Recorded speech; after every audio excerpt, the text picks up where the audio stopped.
Good morning. I am Dr. Baneshwar Boro. Today I will make a video on foramina of the base of the skull. So this is our base of the skull. So this is the frontal bone. This is the frontal bone. This is the sphenoid bone, temporal bone, and this is the occipital bone. So the different foramina are, so this first of all is the foramen cecum. This one, foramen cecum. So the foramen cecum lies in the midline in between the frontal crest of the frontal bone and the crista galli. This is the perpendicular plate of the ethmoid bone. This one is called crista galli. So in between the frontal crest and crista galli, this is the foramen cecum. Through this foramen cecum, there will be the emissary vein. Emissary vein that starts from the upper lip and nose, and it drains in the superior sagittal sinus. So this one is the emissary foramen cecum for emissary vein. Then is the cribriform plate of ethmoid. This one is the cribriform plate of ethmoid. So it is a part of the ethmoid bone. In this cribriform plate of ethmoid bone, there are foramina. Foramina. Through this foramina, so there will be the olfactory nerve fiber coming from the nasal mucosa to the olfactory nerve, and in the anterior and posterior end of this cribriform plate of ethmoid, there is the anterior and ethmoidal foramina for the anterior and posterior ethmoidal vessels, which are the branch of ophthalmic artery. So this is the optic canal. This one is the optic canal. Through this optic canal, there will be the ophthalmic artery and optic nerve transmit. Then this is the superior orbital fissure. This one is called superior orbital fissure. Superior orbital fissure. This one is the superior orbital fissure. Through this superior orbital fissure, the third cranial nerve, oculomotor nerve, then trochlear nerve, fourth cranial nerve, then ophthalmic branch of the trigeminal nerve transmits, then abducens nerve, sixth cranial nerve transmits through this superior orbital fissure. Now this one is the sphenoid bone. This is a sphenoid bone. This part is called sella turcica or hypophyseal fossa. Then this is the Ross structure, R-O-S, Ross, R-O-S, R rotundum, R is the foramen rotundum. Through this foramen rotundum, there will be the maxillary division of the trigeminal nerve transmits through this foramen rotundum, R-O-S. Then O is the ovale. O is ovale. So the name of this foramina is foramen ovale. Through this foramen ovale, there will be the fourth structure, male structure, M-A-L-E. Male structure transmit through this foramen ovale. This is the foramen ovale. M for mandibular division of the trigeminal nerve. M for mandibular division of the trigeminal nerve. Then A mane accessory meningeal artery. Accessory meningeal artery is a branch of maxillary artery. Then L for lesser petrosal nerve, lesser petrosal nerve, and E for emissary vein. E for emissary. So lesser petrosal nerve is a parasympathetic fiber coming from the glossopharyngeal nerve to the otic ganglion. So a male structure, M-A-L-E, male structure passing or transmitting to the foramen ovale. M for mandibular division of the trigeminal nerve. A for accessory meningeal artery, branch of maxillary artery. L for lesser petrosal nerve, parasympathetic, preganglionic parasympathetic fiber coming from the inferior salivatory ganglion to the otic ganglion. Then E for emissary vein. Emissary vein comes from the pterygoid venous plexus to the a cavernous sinus. So cavernous sinus lies just lateral to this sella turcica. Then this is the foramen spinosum. This is a foramen spinosum. So ROS, this is a small. S means small and spinosum. The name of the foramen is foramen spinosum. So there will be transmission. There will be transmission of two structures. One is the meningeal branch of this mandibular division of the trigeminal nerve, nervus spinosus, then middle meningeal artery. Second structure is the middle meningeal artery. So these are the structure passing through this ROS, ROS, ROS. R for rotundum, round. R means round. R means round, and ovale is oval, and spinosum is small. Then this is the foramen lacerum. Foramen lacerum. So through this, in this foramen lacerum, these structures are the upper opening of this internal carotid artery. Upper opening of the internal carotid artery. Then postganglionic symphysitic fiber, then this greater petrosal nerve and lesser petrosal nerve also opens in the upper part of this foramen lacerum. So here, this is our medullary cavity. In the right sided temporal bone, in this right sided temporal bone. This is the medullary cavity. This medullary cavity, this is the medial wall. This one is the medial wall of the medullary cavity. So this is the promontory. This is the promontory. This one is called promontory, bony elevation. Bony elevation, promontory. Just above the promontory, this is the facial canal. This is the facial canal. Second part of the facial nerve. Then is the third part of the facial nerve, which will emerge to the stylomastoid foramen. And here will be the genu. This part is the genu.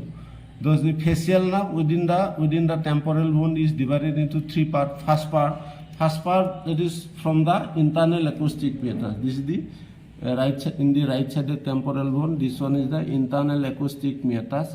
So through this internal acoustic meatus, the facial nerve enters. Okay. Then first part will be through the roof of the vestibule. So here will be the inner ear, that is called vestibule. Just medial to this medulla, there will be the vestibule. So above the vestibule, there is the first part. The first part of the facial nerve from the internal acoustic meatus up to the genu. So here will be the genu. From this, genu means tongue. Genu is a vein. So from this genu, the facial nerve will be in the facial canal, just superiomedial border of the medulla. So this is the facial canal, just above the medulla, superiomedial border of the medulla. Second part, then this is the third part. Third part will emerge to the stylomastoid foramen. So it is the stylomastoid foramen. This one is the stylo process. Just behind the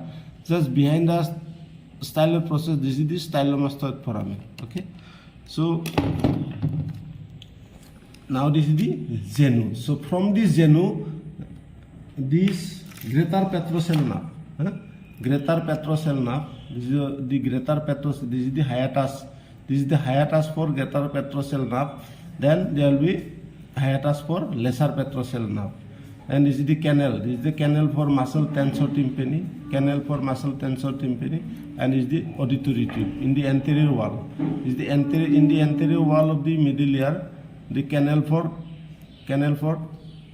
tensor tympani and auditory tube, or Eustachian tube, or pharyngotympanic tube. So this is the genu. This is the turn of the facial nerve between the first part and second part.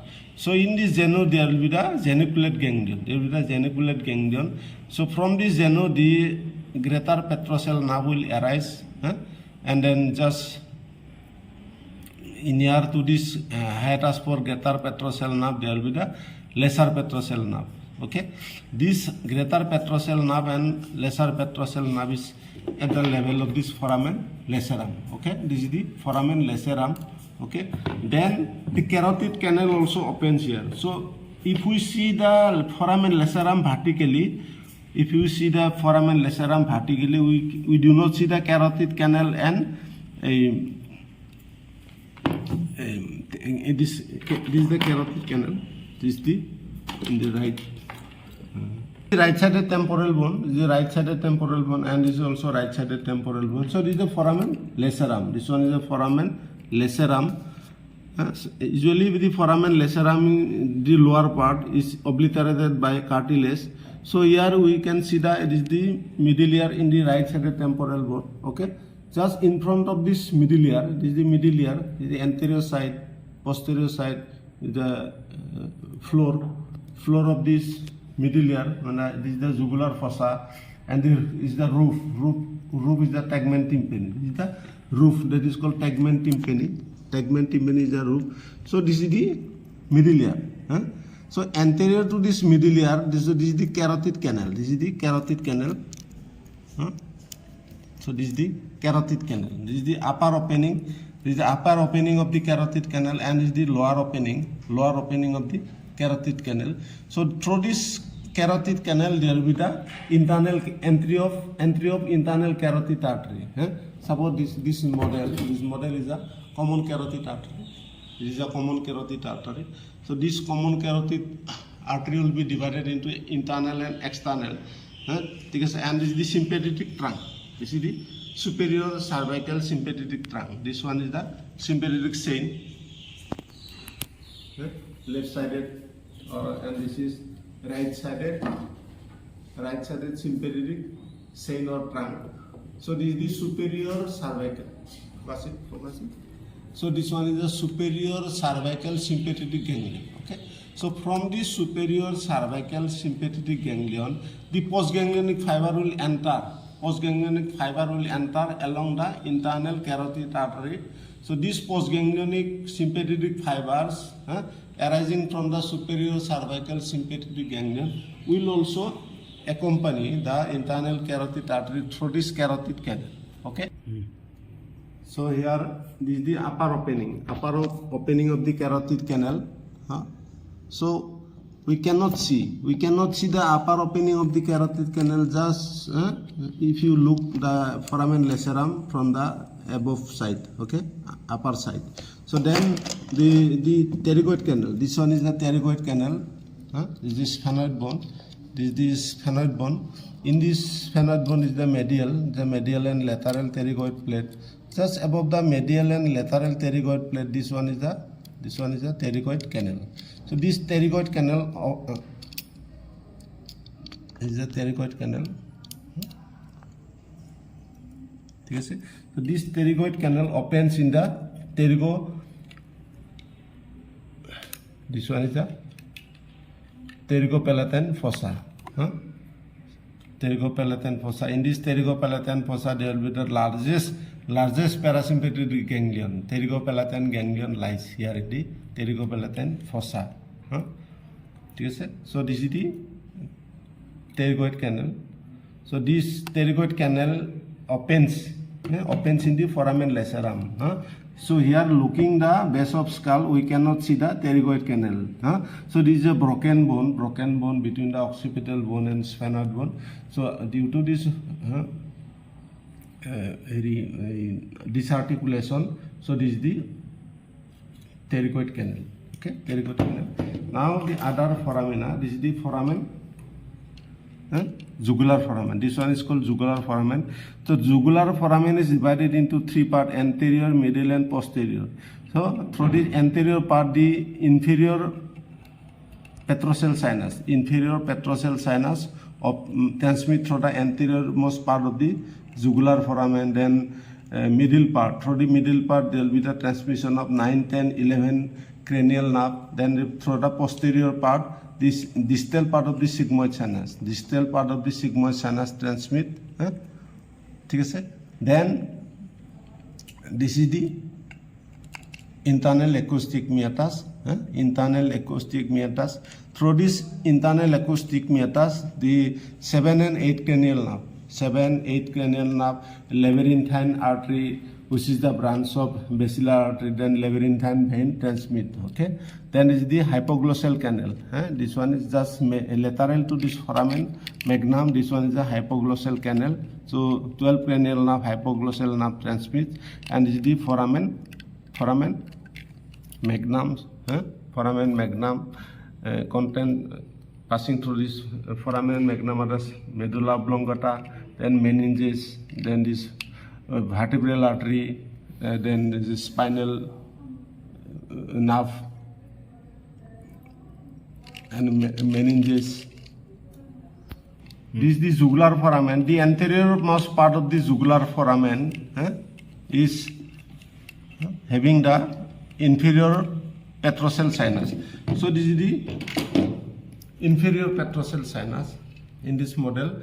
So this inferior petrosal sinus connects cavernous sinus. Anteriorly is the cavernous sinus, and posteriorly distal part of the sigmoid sinus, or this proximal or upper part of the internal jugular vein. So this is the inferior petrosal sinus. This inferior petrosal sinus transmits through the anterior part of the jugular foramen. This is the jugular foramen. Then posterior most part of the jugular foramen is transmitted by this distal part of the sigmoid sinus. So this is the sigmoid sinus, the continuation of the transverse sinus. The continuation of the transverse sinus, that is the sigmoid sinus. The sigmoid sinus lies in the sigmoid sulcus. Then this sigmoid sinus ends in the jugular fossa. This is the jugular fossa, floor of the middle ear. It is the floor of the middle ear, that is the jugular fossa. In the jugular fossa, this sigmoid sinus ends, then the internal jugular vein starts as a upper bulb, making a bulb. There is a upper bulb of the internal jugular vein that lies in the jugular fossa. So this is the jugular fossa. This is the jugular fossa. This is the jugular foramen. Just lateral to the jugular foramen is the jugular fossa. So in the jugular fossa there will be a bulb that is called upper bulb of the internal jugular vein. And the middle part of this jugular foramen transmit 9, 10 and 11 cranial nerve. Now this is the basilar artery. This is the basilar artery. Is a circle of Willis. Is a model of circle of Willis. This part is called basilar artery. Basilar artery is formed by right and left vertebral artery. So this is the right and left vertebral artery. So the branches of this basilar artery, that is the labyrinthine artery. So this labyrinthine artery will enter through this internal acoustic meatus. Labyrinthine artery, which is the branch of basilar artery, and is the foramen magnum. So this foramen magnum, these vertebral arteries are the content. Vertebral arteries, then anterior spinal artery, posterior spinal arteries will be the content of this vertebral foramen magnum. Thank you. So this foramina will be very, very important in our subsequent videos. So we must know the different foramina of the base of skull to understand the different cranial nerves, which will be discussed.